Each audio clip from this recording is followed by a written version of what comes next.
வணக்கம், நான் தான் chef Deena. Welcome back to chef Deena's kitchen. நம்ம சேனலுக்கு ஒரு சூப்பரான ரெசிபி கடாய் பன்னீர். எல்லோருக்கும் ரொம்ப பிடிச்ச இந்த கடாய் பன்னீர் வந்து ரொம்ப ஸ்பைசியான ஒரு ப்ரிப்பரேஷன். அதாவது ரொம்ப ஸ்பைசின்னு சொல்ல முடியாது, கொஞ்சம் லைட்டாக அந்த க்ரீமியான ப்ரிப்பரேஷன் இருக்கும். ஏன் கேட்டிங்கன்னா, ஹோட்டலில் பண்ணும்போது வந்து 3 கிரேவி யூஸ் பண்ணுவாங்க. ஒன்று வந்து கடாய் கிரேவினா வெங்காயம் தக்காளியும் சேர்த்து யூஸ் பண்ணுறது தான் வந்து கடாய் கிரேவி சொல்லுவாங்க. இன்னொன்று வந்து மக்னி கிரேவி, வெங்காயம் தக்காளி நல்லா வேக வச்சு நல்லா அரைச்சி அதை வந்து கொஞ்சம் லைட்டாக சீசனிங்லாம் பண்ணி ரெடி பண்ணி வைக்கிறது மக்னி கிரேவி. ஒயிட் கிரேவி வந்து முந்திரி பருப்பு ப்ளஸ் அது மட்டும் இல்லாமல் வெங்காயமும் டுகெதர் நல்லா வேக வச்சு அரைச்சி திருப்பி குக் பண்ணி எடுத்து வைக்கிறது வந்து ஒயிட் கிரேவி. இந்த 3 கிரேவி பேஸ் பண்ணி தான் இந்த கடாய் பன்னீர் பண்ணுவாங்க. இது மட்டும் இல்லை, பெரும்பாலும் வந்து நார்த் இந்தியன் ப்ரிப்பரேஷன் இந்த 3 கிரேவி ரொம்ப ரொம்ப இம்பார்ட்டன்ட். இந்த 3 கிரேவி நம்ம வீட்டில் வச்சு பண்ண முடியாது. ஒரு ஈஸியான ஸ்டைலில் வெங்காயம் தக்காளிலாம் போட்டு ஒரு சூப்பரான ஸ்டைலில் இன்றைக்கி எனக்கு கடாய் பன்னீர் எப்படி பண்ணி சொல்லி கொடுத்துருக்கேன். கண்டிப்பாக வீட்டில் ட்ரை பண்ணி பாருங்கள். அதுக்கு முன்னாடி இந்த ப்ரிப்பரேஷன் தேவையான பொருட்கள் பார்த்தலாமா? கடாய் பன்னீருக்கு தேவையான பொருட்கள்: பன்னீர் 250 கிராம், வெங்காயம் 3 நம்பர், குடைமிளகாய் 2 நம்பர், தக்காளி 3 நம்பர், பூண்டு 1/2 டீஸ்பூன், பச்சை மிளகாய் 1/2 டீஸ்பூன், இஞ்சி 1/2 டீஸ்பூன், கொத்தமல்லி தேவையான அளவு, ஃப்ரெஷ் க்ரீம் 1 ஸ்பூன், பட்டர் தேவையான அளவு, சீரகம் 1/4 டீஸ்பூன், மிளகாய் பவுடர் 1/2 டீஸ்பூன், தனியா பவுடர் 3/4 டீஸ்பூன், உப்பு தேவையான அளவு, சீரக பவுடர் சிறிதளவு, மஞ்சள்தூள் சிறிதளவு, முந்திரி 100 கிராம், கடாய் பவுடர், முழு தனியா, மிளகு, காஞ்ச மிளகாய். இதாங்க இந்த ப்ரிப்பரேஷன் தேவையான பொருட்கள். இப்போது ஒரு சின்ன ஒரு கடாய் எடுத்துக்கங்க. அதாவது நான் வந்து கொஞ்சம் குவான்டிட்டி அதிகமாக அளவு பண்ணுறேன். இப்போ ஃபஸ்ட்டு எடுத்துனே எண்ணெய் ஆட் பண்ணியிருக்கேன். எண்ணெய் தாளிப்புக்கு வந்து நம்ம என்ன பண்ணால் ஃபஸ்ட்டு சீரகம், பூண்டு, எண்ணெய் சூடானே ஃபஸ்ட்டு சீரகம், இந்த பூண்டு லைட்டாக சோத்தை பண்ணி முடித்த பிறகு இதுக்கப்புறம் நம்ம என்ன பண்ணுறோன்னா நம்மக்கிட்ட இருக்க அந்த இஞ்சி ஆட் பண்ணுறோம், பச்சை மிளகாய். எப்பவுமே கடாய் பன்னீருக்கு வந்து சின்ன குவான்டிட்டி வீட்டில் நீங்கள் பண்ணும்போது பட்டை லவங்கம் ஏலக்காய்லாம் நீங்கள் யூஸ் பண்ண வேண்டியதில்லை. வெறும் பொடிசாக கட் பண்ண இஞ்சி, பூண்டு, பச்சை மிளகாய் இந்த 3மே வந்து நல்லா ஃபைன் சாப் பண்ணி முடித்த பிறகு இது மாதிரி ஆயிலில் தாளிப்பாக நீங்கள் போட்டுருங்க. கொஞ்சம் லைட்டாக அந்த கோல்டன் ப்ரௌன் கலர் வர டைமில் நம்மக்கிட்ட இருக்க இந்த கடாய் பவுடர் ஆட் பண்ணுறோம். இந்த கடாய் பவுடர் வந்து எப்படி கிட்டனா, இந்த முழு தனியாவும் மிளகும் வந்து ரெண்டுமே ஒரே அளவாக இருக்கணும். நீங்கள் 100 கிராம் முழு தனியானா 100 கிராம் மிளகு, இதுக்கு வந்து ஒரு 5 காஞ்ச மிளகாய். இந்த முழு மிளகும் தனியாகவும் க்ரஷ் பண்ணிடணும். லைட்டாக வறுத்துட்டு நீங்கள் ஒரு வீட்டில் இருக்க சப்பாத்தி கட்டையில் வச்சு நீங்கள் ரோல் பண்ணினா க்ரஷ் ஆகிடும். அந்த க்ரஷ் பண்ணி வச்சுருக்க இந்த பவுடரும் அதோட காஞ்ச மிளகாய் உடச்சி நம்ம இதில் ஆட் பண்ணணும். ஸோ ஃபஸ்ட்டு தாளிப்பு இதெல்லாம் போட்ட பிறகு இதுக்கப்புறம் பொடிசாக கட் பண்ணி வச்சுருக்க வெங்காயம் வந்து நான் 3 சொல்லியிருப்பேன். இந்த வெங்காயம் வந்து 2 வெங்காயம் அளவு நீங்கள் இதை கட் பண்ணி இதில் பொடிசாக நீங்கள் குக் பண்ணுறதுக்கு, அதாவது அந்த கிரேவி ரெடி பண்ணுறதுக்கு தேவையானதுக்கு நம்ம நல்லா சோத்தை பண்ணணும். இப்போ இந்த வெங்காயம் கொஞ்சம் லைட்டாக ஒரு 80% அளவுக்கு நல்லா பார்த்திங்க முடிச்ச பிறகு நம்ம என்ன பண்ணுறோம், தக்காளி ஆட் பண்ணுறோம். தக்காளியை வந்து ஆல்வேஸ் வந்து அந்த அளவு வந்து அதிகமாக இருக்கணும்.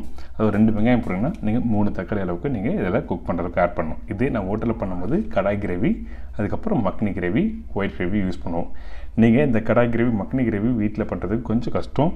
பண்ணிவிட்டு அதுக்கப்புறம் இன்கேஸ் அப்படி நீங்கள் பண்ணுறீங்கனாலும் ஸ்டோர் பண்ணி நீங்கள் யூஸ் பண்ணுறதுக்கு அந்தளவுக்கு சாத்தியம் இல்லை. அதனால தான் நான் ஃப்ரெஷ் ஆனியன் டொமேட்டோ வந்து நல்லா சாப் பண்ணிவிட்டு இதுக்கப்புறம் இதில் டேரெக்டாக சாத்தே பண்ணி நம்ம ஒரு ஈஸியான ஸ்டைலில் ஒரு ஹோம் ஸ்டைலில் எப்படி பண்ணுறது சொல்லி கொடுக்குறேன். இதுக்கப்புறம் வெங்காய தக்காளி லைட்டாக வதங்கி வர டைமில் கொஞ்சம் லைட்டாக சால்ட், மஞ்சத்தூள் சிறிதளவு, சில்லி பவுடர். இந்த சில்லி பவுடர் வந்து ஆக்சுவலாக ரெகுலராக யூஸ் பண்ணுற சில்லி பவுடரில் காஷ்மீரி சில்லி பவுடர் இருக்கும். அதாவது உங்களுக்கு நல்லா அந்த கலர் நல்லா எடுத்து கொடுக்கும். காஷ்மீர் சில்லி பவுடர் ஸ்பைஸ் உங்களுக்கு அதிகமாக இருக்காது. ஸோ காஷ்மீர் சில்லி பவுடர் போட்ட பிறகு தனியா பவுடர். ஸோ இதெல்லாம் போட்டு டைரெக்டாக இந்த வெங்காயம் தக்காளி மசாலாவோட ஃபஸ்ட் நம்ம சாத்தே பண்ணுறோம். இந்த கடாய் பன்னீருக்கு ரொம்ப ரொம்ப முக்கியம் நம்ம ரெடி பண்ணி வச்சுருக்க அந்த கடாய் பவுடர்.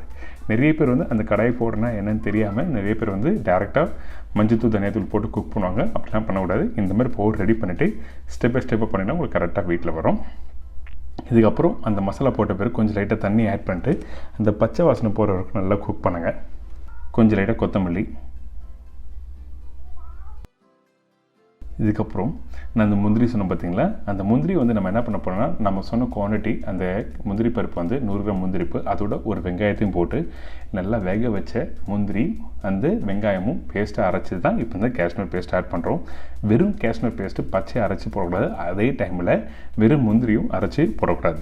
கொஞ்சம் லைட்டாக அந்த குவான்டிட்டி உங்களுக்கு டெக்ஸ்டர் கொடுக்கறதுக்காக மட்டும்தான் இந்த வெங்காயமும் முந்திரியும் ஒன்றா வேக வச்சு அரைச்சி அதுக்கப்புறம் இதில் ஆட் பண்ணுறோம். இதுதான் ஒயிட் கிரேவி சொல்லுவாங்க. ஆனால் ஒயிட் கிரேவி வீட்டில் பண்ணுறது அந்த ப்ராசஸ் டோட்டலாக டிஃப்ரெண்ட்டு.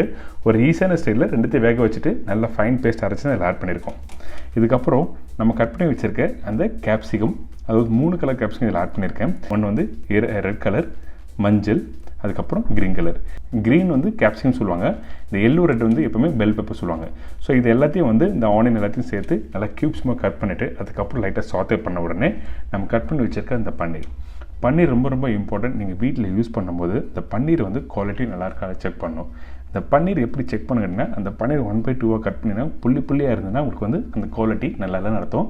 அந்த புளிப்புத்தன்மை அப்படி இல்லைன்னா நீங்கள் சாப்பிட்டு பார்த்தீங்கன்னா புளிப்புத்தன்மை இருந்ததுன்னா நீங்கள் கண்டிப்பாக அந்த பன்னீர் யூஸ் பண்ண வேண்டாம். இதுக்கப்புறம் கொஞ்சம் லைட்டாக ஜீரா பவுடர், அப்புறம் கஸ்தூரி மேத்தி, கொஞ்சம் லைட்டாக தண்ணி ஆட் பண்ணிவிட்டு கொஞ்சம் திருப்பி அந்த பன்னீரோட ரொம்ப குக் பண்ணுறோம். இந்த பன்னீர் வந்து அதிகமாக குக் பண்ணக்கூடாது. திருப்பியும் சொல்கிறேன், அந்த பன்னீர் நீங்கள் அதிகமாக குக் பண்ணினா உங்களுக்கு என்ன ஆகும் கேட்டிங்கன்னா உங்களுக்கு வந்து அந்த பன்னீர் குக் பண்ண ஹார்ட் ஆகும்.